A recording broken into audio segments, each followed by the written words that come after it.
Hi everyone, welcome to the official Tarzana Comic Con and Film Festival. Today's guest is Tarzan expert and author Scott Tracy Griffin. Welcome, Tracy. Hi, glad to be here. Thanks for having you.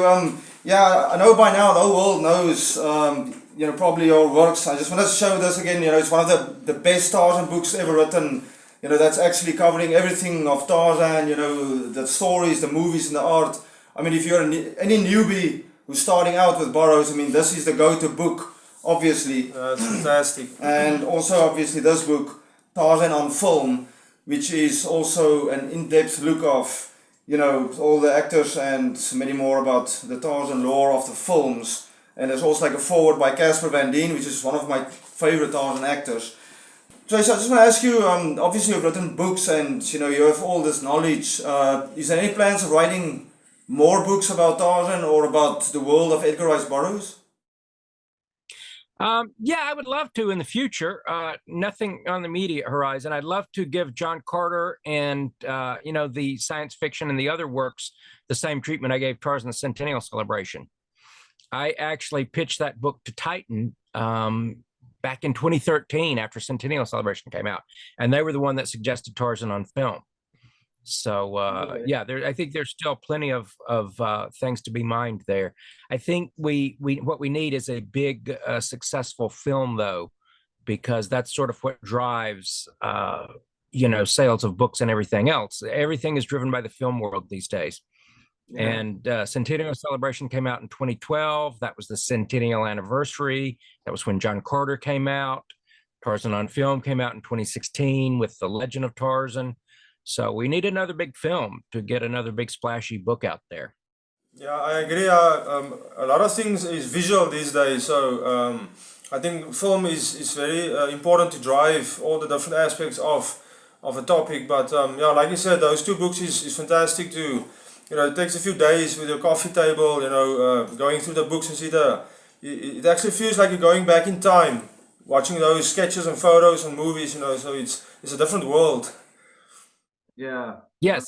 Well, and that's one reason I think coffee table books have a little more life. Now, anyone can write a book. Anyone can upload a book and self-publish on Amazon. And the question becomes, a question of quality. There's so many writers out there for prose now.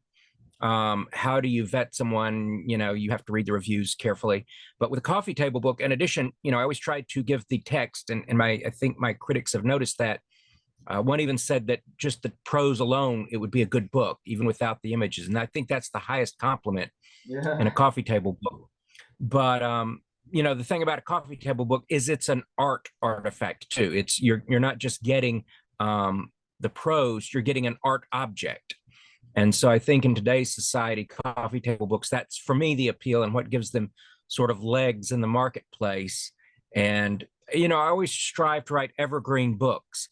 That's a book that will be as relevant in 20 years as it is today. It's not dated. It's not, going to be obsolete. Of course, obviously, there will be new Tarzan movies, new TV series to be added. But the content that is in there, you mentioned, it's like going back in time. It's sort of a time capsule of the world today. And I hope that in the future, people will look at it and appreciate that. In the comics, like I think it's Marvel or DC, you have all these different characters, it's Hulk and Batman and Superman, all those characters, but I've noticed, obviously Burroughs was one of the first, in the world regarding all these characters, but obviously Hulk is a Marvel character, Incredible Hulk, but I think Stan Lee created, before the Hulk was green, the Hulk was red. The Red Hulk, you get the Red Hulk, which is some kind of a character. Do you think the Red Hulk was inspired by the red Deja-Thoris of the Marsh novels? That's a good question. I'm not sure. I know Hulk was gray at some point. So I believe the Red Hulk, isn't that the Hulk world, or he's created an entire world? And to be honest, I have not read the Red Hulk books, but I know, we know Stan Lee was hugely influenced by Edgar Rice Burroughs. In his graphic novel autobiography or biography, there's a panel of him reading A Princess of Mars in his bed at night as a child. Yeah. Siegel and Schuster, of course, they're DC. They were hugely influenced by, not just Edgar Rice Burroughs, but the Hal Foster Sunday comic strips. Roy Thomas, of course, he was a little later after Hulk's creation. He was in the 70s.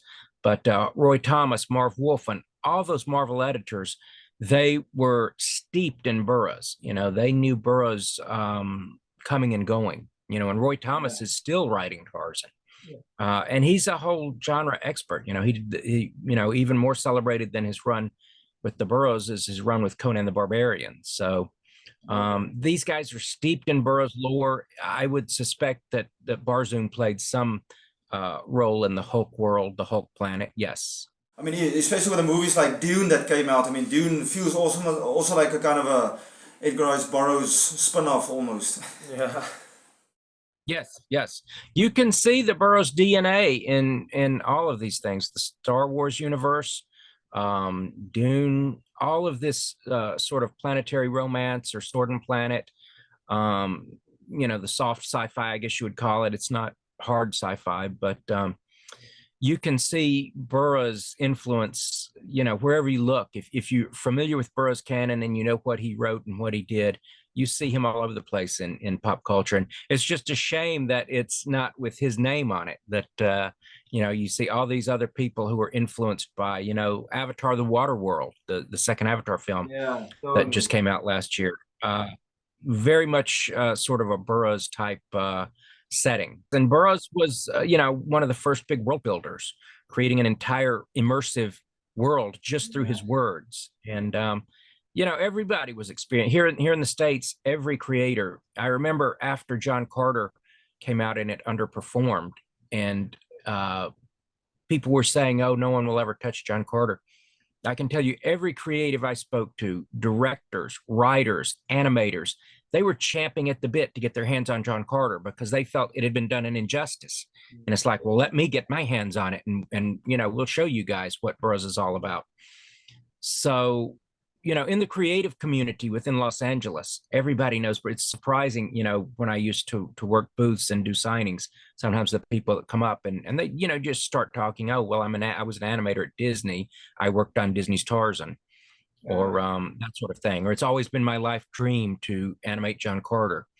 I used to have those conversations pretty regularly when I was doing signings and stuff in the Southern California market. What Tarzan novel do you think they should adapt into a film, or do you think they should combine the books? Well, I love dinosaurs. So something with dinosaurs.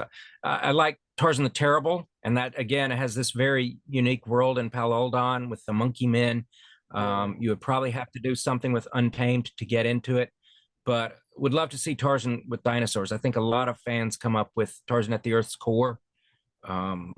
I love that book, but somehow I just, Tarzan the Terrible, I would say next to Tarzan of the Apes is my favorite book. And I would love to see that on screen. Tarzan was, when you read about the different conflicts, in English studies and so forth, man versus nature is one of the most primal conflicts, whether it's the old man in the sea or, people, surviving hurricanes, earthquakes, volcanoes, these disaster movies.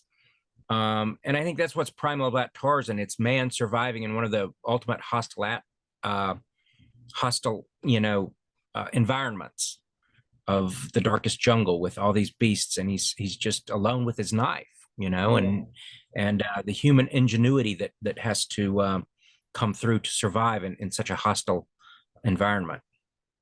To digress a little bit, I think a modern jungle tale that worked well with technology was Congo by Michael Crichton.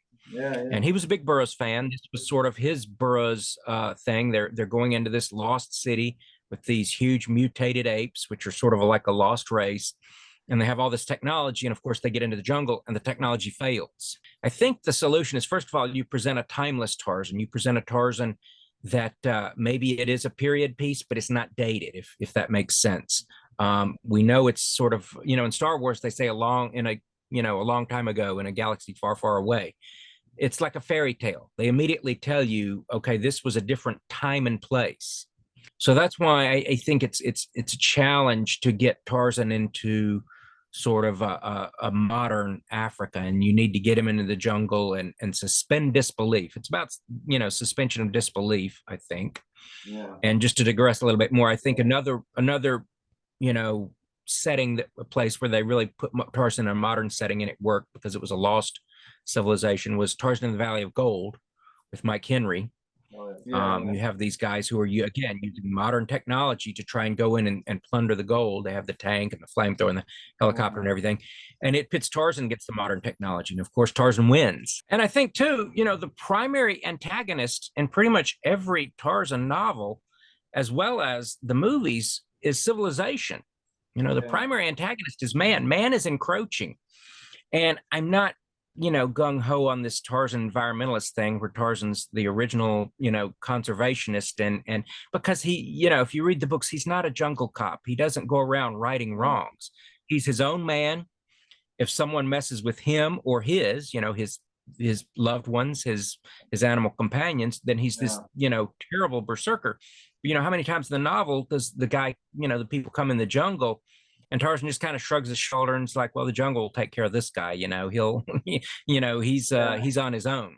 Yeah, it's almost like Gladiator and Spartacus, and even Lord of the Rings. I mean, it's all those medieval kind of things. So yeah, I think like pirates and like Vikings and all of those kind of things. I think it's critical. Your writing, like you said, the story standpoint of Tarzan is very important, not just the visual. Otherwise, I mean, anybody can film something, but if you have a good story and the character and all that, then it's easy. But you can tell any story. I mean, I remember we used to have this debate. Someone said, well, kids won't watch John Carter because it's swords and pistols, and kids want to see lightsabers and ray guns. Yeah. And this was back in the 90s, this argument was going on. And I said, well, Zorro. Yeah. This was when the Antonio Banderas Zorro movies were doing great. I mean, here's a hero who uses flintlock muskets and swords, and he's relevant. We enjoy those Zorro films. We cheer for Zorro.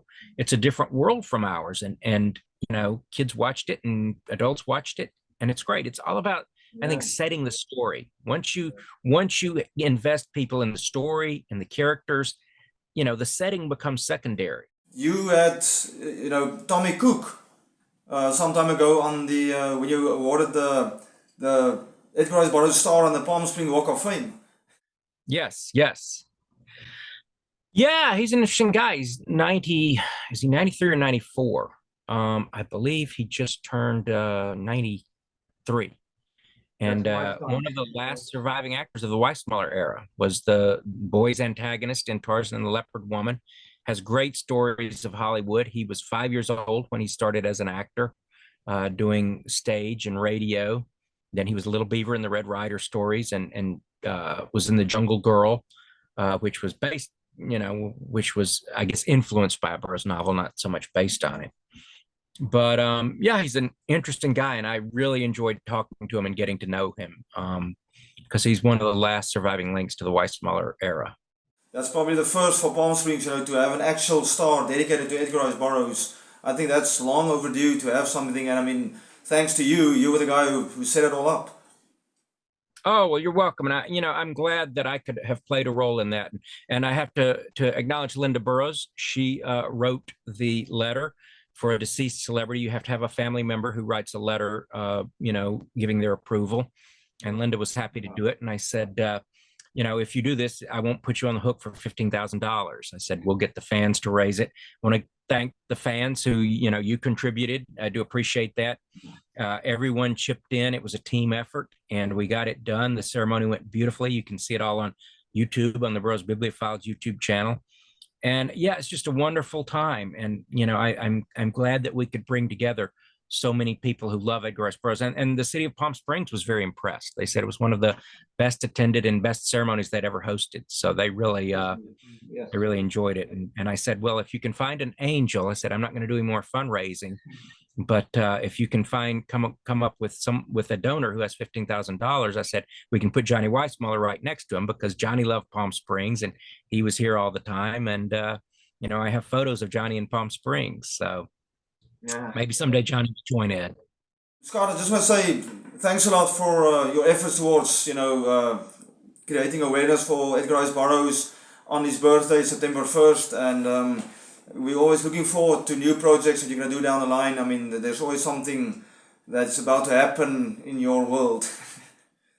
Oh, it's my pleasure. You know, it's sort of my mission to bring Edgar Rice Burroughs to big audiences. And the way we do that today, it's film and TV. Grew up on the books. I love the books, but your big audiences out there are, you know, for film or television streaming or whatever.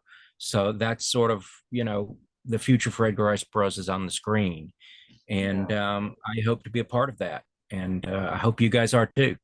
So I just want to say happy birthday, Edgar Rice Burroughs. Yeah, happy birthday, Edgar Rice Burroughs. Yeah, we will light some candles. I just want to buy some more candles for the cake. Yeah. We'll need 148 of them. Yeah. Yeah. I'll just get one candle with a number on it. Yep. That's a way to go. Yeah. Tracy, thanks a lot for being on the show. We appreciate it. To always have a conversation with you. We're looking forward into a bright future. Thanks for being on the show. Thank you, and I look forward to seeing you guys in Los Angeles. Yeah, we will definitely be. We'll be there soon. Just when I get on the plane. Totally. Good. All right. Have a nice day. Thank you, Tracy. Thank you.